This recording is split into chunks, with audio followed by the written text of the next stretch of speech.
A mai crescut, e școală așa un pic de iarbă, mă, dar în fața acolo nu este. Bate un vânt la Bergamo, dă-ți vine să te întorci înapoi acasă.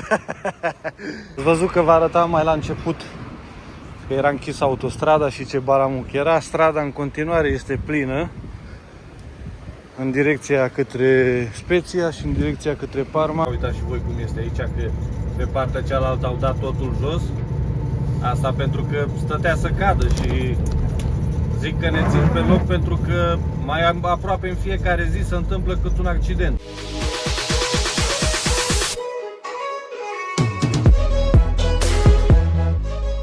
Bună dimineața, dragilor! Încep video ăsta de la muncă, este ora 5 și un sfert. Am plecat de la 4:30, dar am dormit în camion aseară datorită faptului că s-a întâmplat un accident în autostradă aici când mergi către port. Iar acum tocmai ce m-am oprit aici să beau o cafea, să îmi revin bine, să mă trezesc. Ne continuăm cursa către port, mai avem 25 de minute mai facem de aici, dar o să fie un măcel, o să fie la port. Cum am zis, din cauza accidentului de aseară s-a închis autostrada și toate camioanele n-au putut să mai ajungă, așa că în dimineața asta o să fie toți năval acolo. Dar până se luminează un pic, până ajung eu la port, până îmi fac documentele, vă las aici câteva imagini ce le-am filmat aseară când m-am oprit, când am mers să-mi iau de mâncare. Vizionați-le și după revenim.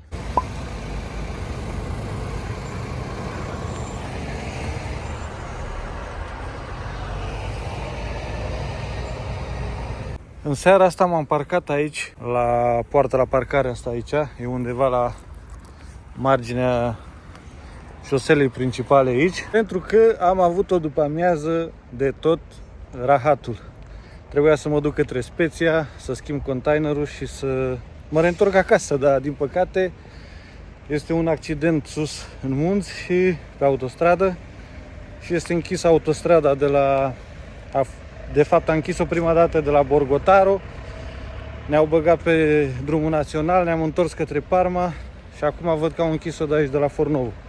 Am găsit locul ăsta de parcare aici, merg să-mi iau ceva de mâncare, că am plecat nepregătit de acasă. De fapt, am plecat nepregătit pentru că știam că mă întorc și aveam și o urgență mâine să ajung cât mai repede acasă, pentru că mama și Cosmin pleacă în România și trebuie să-i duc la aeroport. Dar în fine, am vorbit cu dispatcherul.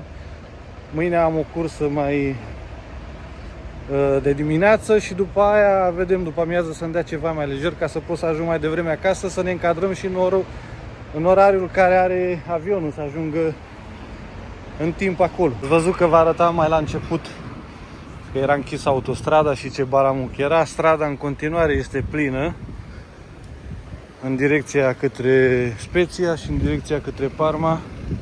E plin de mașini, de camioane. Nu știu unde se duc. Nu cred că au înțeles bine că e totul închis. Dar în fine, poate au și eu o speranță că ajung la destinația dorită în seara asta, dar părerea mea că încă 3-4 ore, nu știu dacă am zis, nu mai mi-amintesc, dar este o cisternă cu ulei răsturnată sus acolo în mulți, cred că pe la tunel, pe la Tugo, pe unde sunt lucrările pe acolo. Balamuc din toate direcțiile, ia uitați, dincolo vin camioane, aici e către autostradă, în partea asta e către Parma. Dezastru! Am ieșit de la magazin, camionul este aici și hai să vedem dacă mai este blocată autostrada, dacă mai este închisă. Da, închisă, tot îi scoate aici la Fornovo. Am ajuns, este 6:10, portul deschide la 6. Mergem aici la ghișeu unde trebuie să facem documentele și ne punem în coadă, că sigur or să fie 5-6 persoane deja la ora asta și sunt deja acolo. Nu foarte mulți, dar sunt câteva persoane. Deja am pierdut o jumătate de oră la ghișeu. Acum am intrat în port și trebuie să ajungem la poarta de intrare principală, unde este și cântarul să ne cântărească și să ne dea poziția unde descărcăm containerul sau ridicăm containerul care trebuie să-l luăm și să vedem cât pierdem până de când intrăm și până când ieșim din port. Nu este mare coada, sunt undeva la 3-4 camioane în fața mea, mă bag și eu pe partea asta unde este mai liber. Uite, ăsta face intenționat ca să mă țină pe loc, așa sunt ei, oameni răi, ia uitați-vă. Oameni răutăcioși și nu merge decât, cred că 2 benzi din astea, 2 porți sunt deschise. Acum vom vedea, deci am 1, 2, 3, 4, sunt al 5-lea. Dacă mai iese cât o bâlbă, înțelegeți că e dimineața și sunt trezit de la 3:30. Este ora 6:37, cum am zis, merg decât 2 porți din astea. Și speram și eu să schimb containerele până în ora 7 fără un sfert, pentru că între ora 7 fără un sfert și 7 este schimbul de tură. Și atunci sfertul ăla de oră se pierde așa aiurea. Dar nicio problemă, vedem. Dar cum am zis în imaginile de aseară, astăzi am un pic de grabă așa, pentru că, mă repet, trebuie să o duc pe mama și pe Cosmin la aeroport. Dar sper că totul va fi bine și voi termina în timpul necesar ca să pot să ajung să-i duc și pe ei la aeroport. S-a făcut ora 8 fără 10, exact după 2 ore în cap am reușit să ies din port. Da, e practic, nu știu, eu trebuie să fac ceva să schimb lucrul ăsta la container, că din cauza portului eu nu mai, practic nu mai suport. Mai alaltăieri am pierdut undeva la 3 ore jumătate până am luat un container. Deci am descărcat containerul care îl aveam deasupra pe mine în 2 minute, 5 minute. M-am dus la altă poziție doar să ridic containerul, 3 ore și jumătate. E ceva inadmisibil. Așa că trebuie să mă gândesc bine, pentru că din cauza stresului, a nervilor, nu se poate. Deja ajung la limită. Îmi pare rău că o să fiu nevoit să fac lucrul ăsta, dar firma plus minus este destul de ok.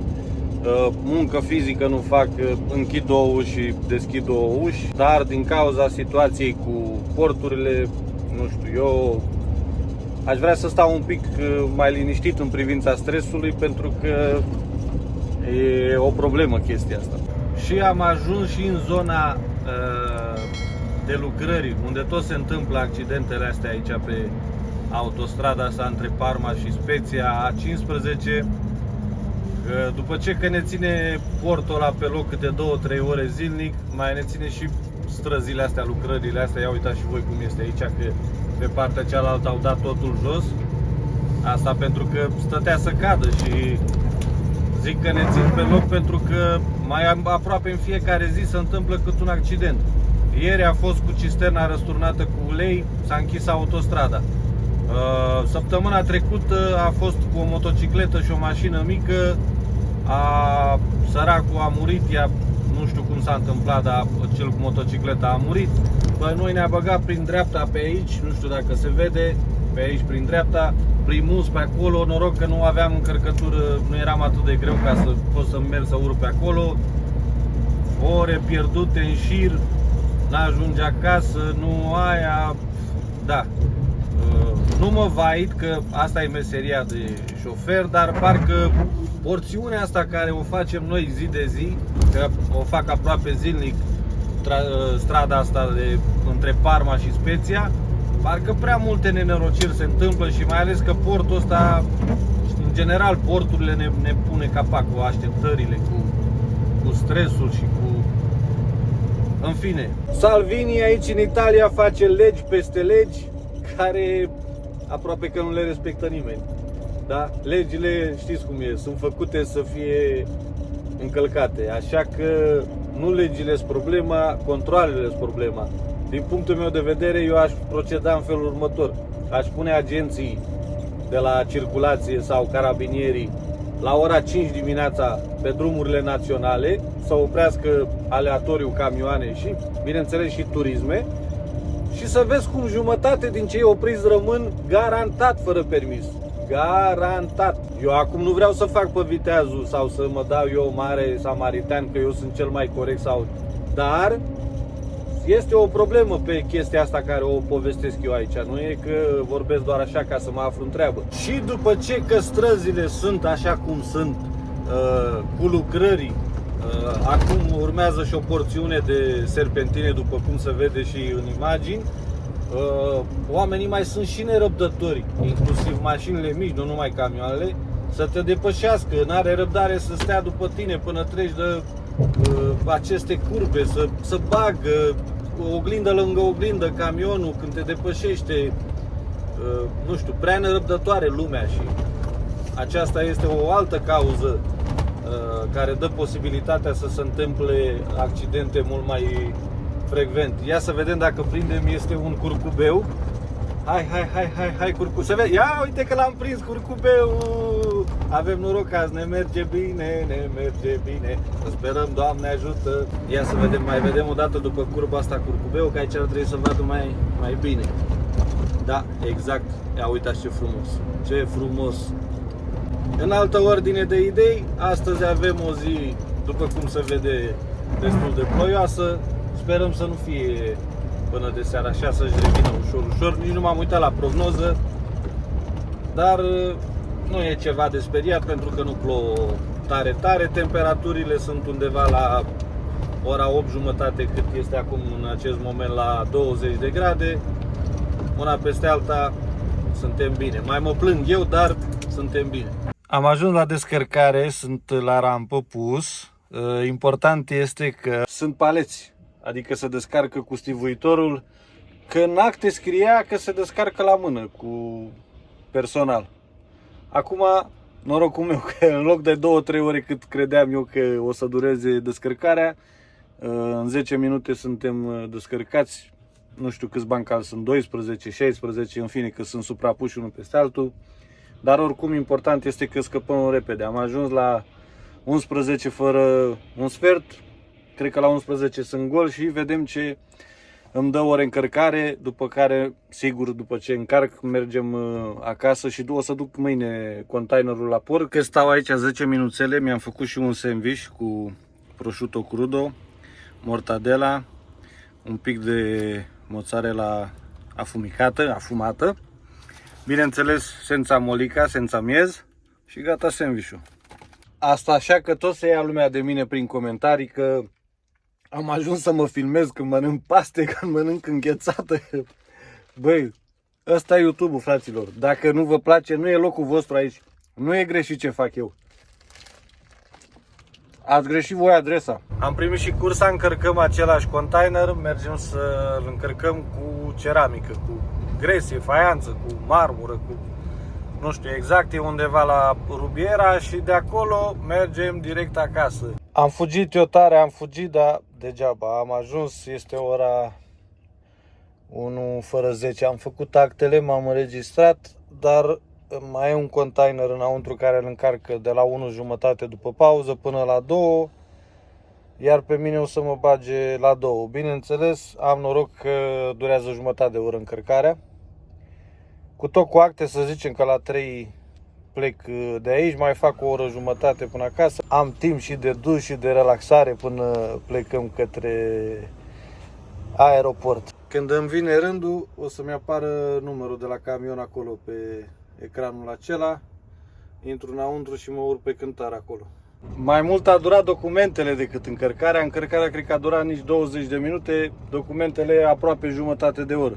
Dar între timp s-a făcut o căldură, te mori, 34 de grade. Imediat de drumul la... De fapt e pornit, îl dăm o treaptă mai sus, aerul condiționat. Că m-au luat toate transpirațiile ca în mijlocul verii, uitați-vă și voi. Este ora 3 fără 5, mergem acasă. Maxim la 5 cu motorină făcută, cu tot suntem acasă. Am ajuns acasă, am făcut repede un duș și acum am luat bagajele și neamurile și la aeroport cu voi. Hai!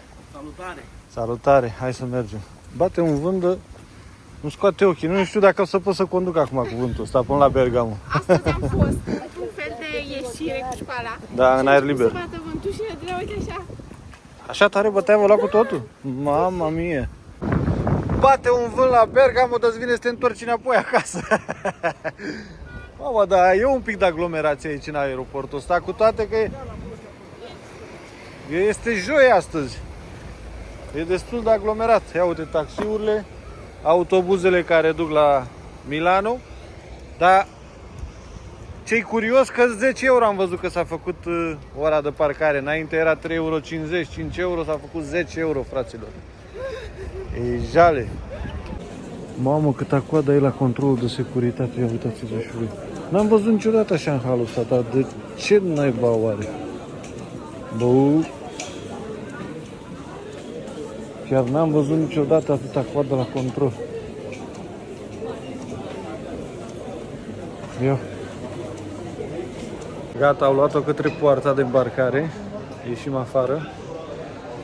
Și mai stăm un pic prin zonă să vedem până trec acolo la autobuz să-i ducă către avion. Și după aia mergem și noi către casă. Dar așa aglomerație parcă n-am mai văzut. Parcă nici la sărbători nu era în halul ăsta. Și hai pe aici că aici e trecerea de prieteni de gheață. Prea de tot de data asta. Mai sunt persoane care n-are telepas și se bagă pe telepas să blocheze. Ia să vedem.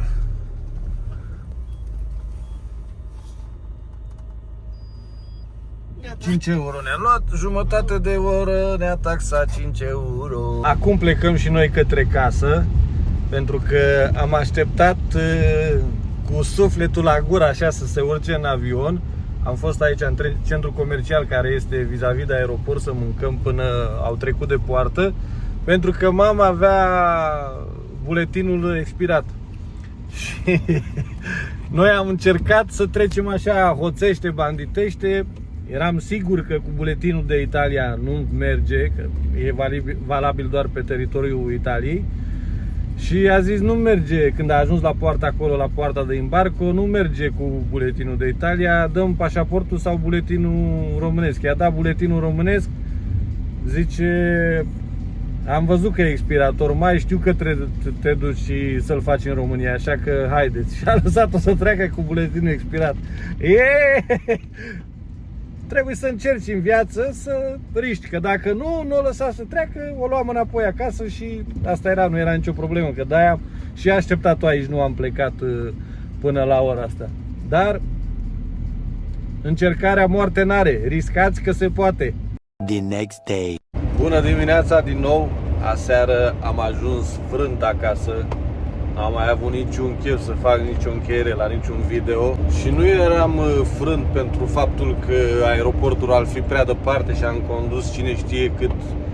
Sunt 130 de kilometri de la noi de acasă până la aeroport.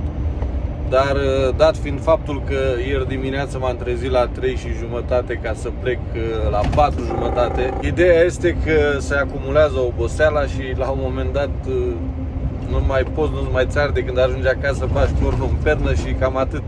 Acum pe final vreau să vă mulțumesc că, virgulă, ca de fiecare dată sunteți mereu alături de mine, de noi pe canal, ne puneți like la video, ne lăsați comentarii frumoase. Nu rămâne decât să-mi iau la revedere și ne vedem în următorul vlog. Vă țuc de nu vă vedeți. Ciao! A mai crescut, e școală așa un pic de iarbă, mă, dar în fața acolo nu este. E curat. Și să leg vița asta că a căzut. Și în spate e la fel. N-a mai crescut. Uite, vezi?